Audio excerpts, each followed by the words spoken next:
Bismillahirrahmanirrahim. Assalamualaikum warahmatullahi wabarakatuh. Kami dari kelompok 7 yang beranggotakan saya, Ika Hairani, Monika Duri, Syarizal Alfian, dan Asep Nurrahman dari kelas A27 untuk mata kuliah Tafsir dan Ilmu Tafsir. Di sini kami akan mempresentasikan makalah kelompok kami yang berjudul Tafsir Tahlili. Pengertian metode tafsir tahlili. Metode tafsir yang menjelaskan ayat demi ayat dan surat-surat sesuai urutan musyaf Utsmani. Metode tafsir tahlili juga menjelaskan makna kata, hukum, akidah, akhlak, balaghah, asbab an-nuzul, munasabah, dan relevansi ayat. Bentuk-bentuk tafsir tahlili. Metode tahlili memiliki beberapa bentuk yang lahir dari latar belakang dan kebutuhan mufasir.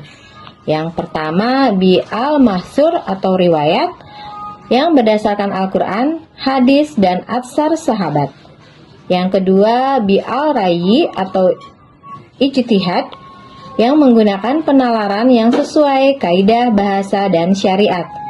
Yang ketiga, sufi atau tasawuf yang berorientasi pada makna batin dan spiritual.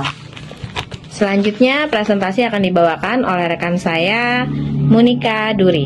Baik, sebelumnya terima kasih banyak atas kesempatan yang telah diberikan. Di sini, saya akan melanjutkan penjelasan dari Bu Ika mengenai bentuk-bentuk tafsir tahlili. Ya, yang keempat itu ada tafsir fikih, di mana tafsir ini menekankan pada tinjauan hukum-hukum syariat dari ayat yang ditafsirkan. Tafsir ini banyak sekali kita temukan dalam kitab-kitab fikih yang telah dikarang oleh imam-imam madhab yang berbeda-beda, mulai dari Imam Syafi'i, Maliki, Hambali, dan juga Imam Hanafi. Yang selanjutnya, yang kelima ada tafsir falsafi, di mana tafsir ini menggunakan pendekatan filsafat dan menyesuaikan makna dari filsafat dengan ayat-ayat yang ada dalam Al-Quran. Di dalam tafsir ini juga berusaha menolak untuk teori-teori yang bertentangan dengan Al-Quran. Yang selanjutnya ada teori ilmu atau teori ilmu, yang mana tafsir ini muncul sebagai akibat dari perkembangan ilmu yang sangat pesat. Sehingga di sini mufasir itu menggunakan pendekatan dengan mengaitkan antara fenomena alam yang telah terjadi dengan ayat-ayat yang ada di dalam Al-Quran. Namun, sayangnya tafsir ini masih terbatas pada ayat-ayat tertentu, sehingga bersifat parsial atau terpisah antara ayat yang satu dengan ayat lainnya. Yang terakhir ada tafsir tahlili bentuk adab al-ijtimai atau tafsir yang di sini berfokus pada kehidupan masyarakat serta masalah-masalah yang mungkin muncul di dalamnya dan juga usaha-usaha untuk mengatasinya.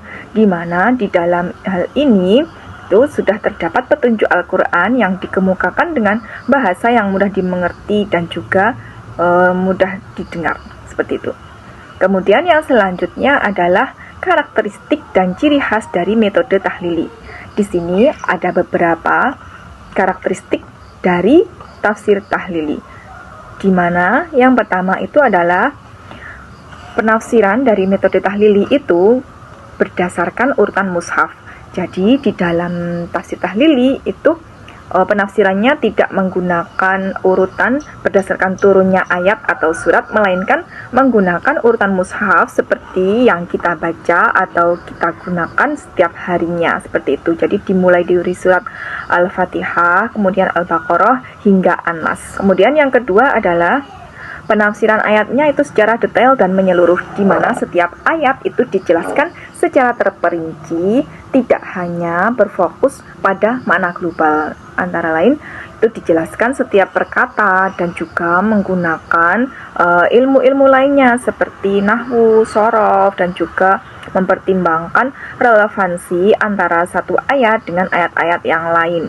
Nah, tak hanya itu, tafsir tahlili itu juga mendeskripsikan atau menggambarkan makna secara mendalam dan juga mencerminkan pendekatan analitis di dalam setiap ayat. Kemudian ciri yang ketiga yaitu mengulas asbabun nuzul.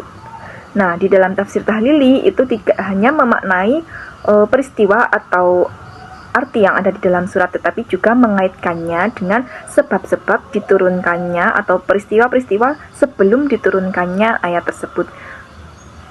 Sehingga makna yang ada di dalam ayat itu benar-benar kontekstual dan juga historis untuk menghindari kekeliruan dalam pemahaman. Nah, kemudian ciri yang keempat adalah munasabah, di mana di sini tafsir tahlili tidak hanya berfokus pada ayat itu sendiri, tetapi juga mengaitkannya dengan ayat yang ada di dalam sebelumnya atau sesudahnya. Nah, di sini itu pembaca bisa memaknai atau memahami ketersambungan antara ayat-ayat tersebut. Nah, kemudian yang kelima adalah tafsir tahlili menggunakan pendapat para mufassir.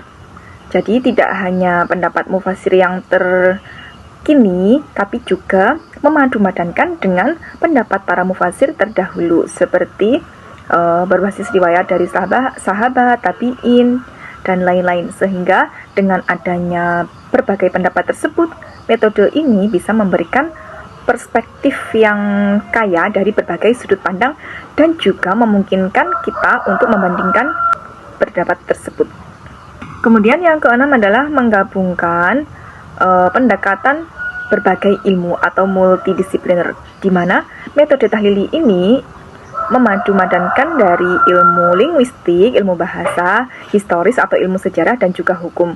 Sehingga tafsir ini tidak hanya bersifat tekstual atau tertulis, tetapi juga memperhatikan dari tata cara penulisan, menjelaskan peristiwa yang ada dalam ayat tersebut, dan juga ketentuan syariat yang terkandung dalam ayat. Kemudian yang ketujuh, tafsir tahlili itu bersifat analitis, di mana artinya tafsir ini tidak memecah atau membahas satu persatu ayat, melainkan membahas semua ayat juga keterkaitannya. Jadi sekaligus tema yang ada di dalamnya, entah itu akidah, hukum, akhlak, ataupun kisah para nabi, dibahas satu menyatu di dalam tafsir tahlili. Kemudian yang selanjutnya adalah tafsir tahlili juga membuka peluang ijtihad, karena meskipun metode ini mengikuti urutan mushaf, tetapi tafsir ini juga memberikan ruang kepada para mufassir untuk menjelaskan makna sesuai dengan perkembangan zaman, selama hal ini tidak menyimpang secara syar'i. Karena tafsir ini memungkinkan supaya Al-Quran itu tetap relevan di berbagai konteks sosial dan budaya, seperti itu. Kemudian yang selanjutnya adalah sumber yang digunakan dalam tafsir ini sangat beragam. Jadi tidak hanya bersumber dari Al-Quran ataupun hadis, tetapi juga bersumber dari pendapat-pendapat dari sahabat, tabi'in, atsar, kemudian juga ilmu bahasa, sejarah Islam, kaidah fikih, dan lain-lain. Baik, berikut ini adalah kelebihan dan kekurangan menggunakan metode tafsir tahlili. Yang pertama, kelebihan menggunakan metode tafsir tahlili adalah pembahasan yang dimana di dalam metode tafsir ini sangat praktis, sangat simpel, sangat sederhana. Karena kenapa? Target utamanya adalah orang-orang yang sedang mempelajari tafsir Al-Quran supaya lebih memahami menggunakan tafsir ini. Ini cocok untuk orang-orang yang awal yang sedang berusaha belajar menggunakan tafsir Al-Quran. Cocok menggunakan tafsir metode tahlili. Yang kedua adalah bahasanya yang keren, mudah dipahami, bahasa yang dimana terjemahan Al-Quran yang ditambah dengan keterangan-keterangan sedikit, atau disebut dengan at-tarjamah at-tafsiriyah. Adapun ada kekurangan daripada menggunakan metode tahlili ini. Salah satunya yang pertama, menjadi parsial atau terpecah-pecah. Tidak ada ruang sesuatu yang memadai, sehingga pembahasan yang satu belum selesai sudah pindah dengan pembahasan yang lain, sehingga pembahasannya tidak detail. Yang kedua, kekurangan menggunakan metode tafsir tahlili adalah pembahasan mendalam, tidak luas, tidak detail. Ini untuk orang-orang yang bergelut di dalam menggunakan tafsir, seorang-orang pakar Al-Quran, ini tidak cocok karena mereka lebih banyak menggunakan ibarat-ibarat atau sebuah redaksi-redaksi hukum. Yang berikutnya adalah ruang lingkupnya sangat kecil. Dikarenakan kenapa sangat kecil? Karena ini cocok untuk seorang pemula yang sedang memahami menggunakan tafsir Al-Quran. Berikutnya, jangkauannya tidak luas atau suatu pembahasannya tidak mendalam. Baiklah, Setelah kita membahas tentang pengertian metode tafsir tahlili, bentuk-bentuk tafsir tahlili, karakteristik tafsir tahlili, kelebihan maupun kekurangan tafsir tahlili, selanjutnya kita akan membahas tentang bagaimana relevansi tafsir tahlili di masa kini. Yang pertama, yang mana tafsir tahlili ini digunakan di berbagai pesantren-pesantren, kampus-kampus ataupun perguruan tinggi maupun di berbagai madrasah. Itu yang pertama. Kemudian yang kedua, tafsir tahlili juga merupakan jadi basis tafsir digital dan digunakan sebagai aplikasi Al-Quran. Jadi biasa ada dalam gadget, di aplikasi-aplikasi tafsir digital itu biasanya ada tafsir tahlili. Kemudian yang ketiga, tafsir tahlili juga merupakan pondasi tafsir tematik modern. Yang selanjutnya yang keempat, tafsir tahlili juga merupakan sarana pendalaman akhlak dan spiritual. Di samping itu, tafsir tahlili juga menjawab pemahaman secara parsial. Terakhir, relevansinya tafsir tahlili di masa kini adalah bisa dikontekstualkan oleh mufassir kontemporer. Itu yang menjadi relevansi tafsir tahlili di masa kini. Terakhir, jadi kesimpulannya dari apa yang kelompok kita bahas tentang metode tafsir tahlili, bahwasanya tafsir tahlili adalah pendekatan penafsiran Al-Quran yang dilakukan secara berurutan sesuai susunan mushaf untuk memperoleh pemahaman ayat secara menyeluruh, meliputi aspek bahasa, sabab an-nuzul atau asbabun nuzul, kemudian hukum maupun pesan moral. Yang mana metode ini bersifat sistematis dan ilmiah karena memaparkan penafsiran ayat demi ayat serta berbagai pandangan-pandangan ulama, sehingga sangat relevan untuk kajian akademik. Meskipun memiliki keterbatasan karena cenderung panjang dan kurang responsif terhadap isu-isu kontemporer.